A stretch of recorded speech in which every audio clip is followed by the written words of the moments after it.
And we are back with Diana Carrico, and Diana had some really amazing experiences in the 60s photographing some of the biggest rock bands like the Beatles and Mick Jagger and some of these folks. And that's where I wanted to start, you know, this segment off. I want to talk to you about, you have a great story about Paul McCartney. We were introduced to the Beatles via the Moody Blues. We were really good friends of the Moody Blues, and on one of their tours to Scotland, we'd photographed them extensively.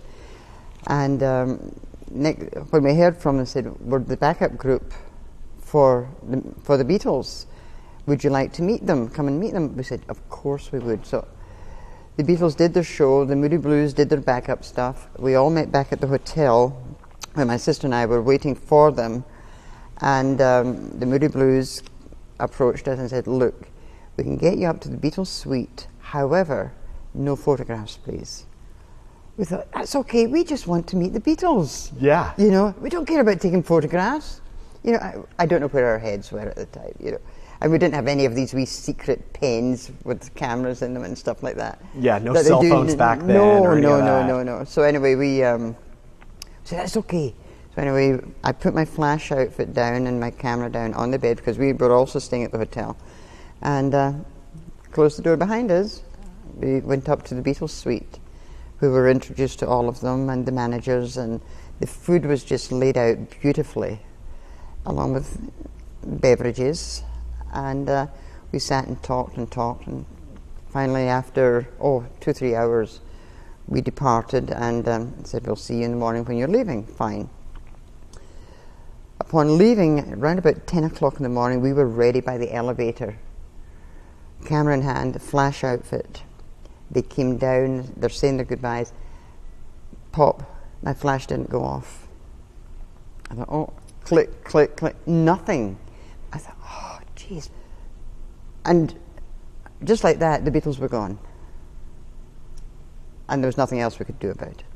So my sister and I would rush back to the dark room and process this negative, or these negatives. And when you have a thin negative, there's a way that you can put what they call put meat on the negative by intensifying it. And as a result, we super intensified it and got this image, the image of Paul McCartney, which, this is it here. Oh, so, wow, yeah. Mm-hmm. So that, for us, we spoke with the Beatles, we were with the Beatles, and this is what we ended up with. Well, you still got something. I got something. What about Mick Jagger? Mick Jagger, really nice guy, very intense. And it's maybe not a nice thing to say, but he approached me in the dressing room and says, I need a cigarette. Do you have one, Diana? I says, well, yes, I do. So I brought out my Benson and Hedges. Oh, no, he says, I don't want that kind. Well, that's what I smoke. And I was so oblivious to what he was talking about, but that's their own, that's their life, you know. But I did find Brian Jones very, very chatty. He is now dead. He died in a swimming pool accident, from what I understand. But Charlie Watts, the drummer, super nice guy, very quiet, and I think he's still that way. Yeah. You know, kind of sits in the background. Bill Wyman, very accommodating as regards to photographing. Who was the other one? Keith Richard. Very intense. Yes. You know. And from what you see on television today, he still seems that way. Yes. So meeting up with them, and then after their show, they were leaving Glasgow to go over to the East Coast, to Glen Eagles, which is a famous golf resort. And we did not, I mean, we'd got our photographs. It wasn't like we have to follow them. Mm-hmm. You know, so.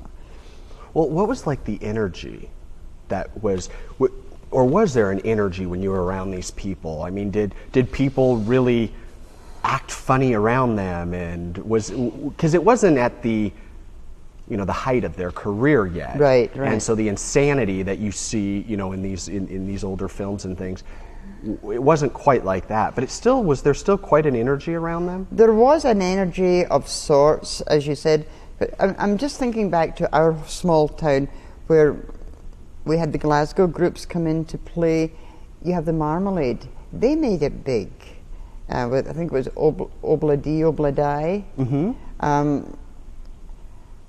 And having access to them in our hometown was just lickety-split. You know, no problem, in and out, everyone knew everyone. And I didn't get the impression with the bigger stars, the Stones and the Beatles, there wasn't that much craziness going on. Well, we're going to come take another break here, but when we come back, let's talk about this book. And please, yeah, because it's just pretty much hot off the presses. Yes, it is. Yes, it is this week. Yeah. So you guys come back and we'll talk about the book. Diana Carrico's on the show, and we'll be right back.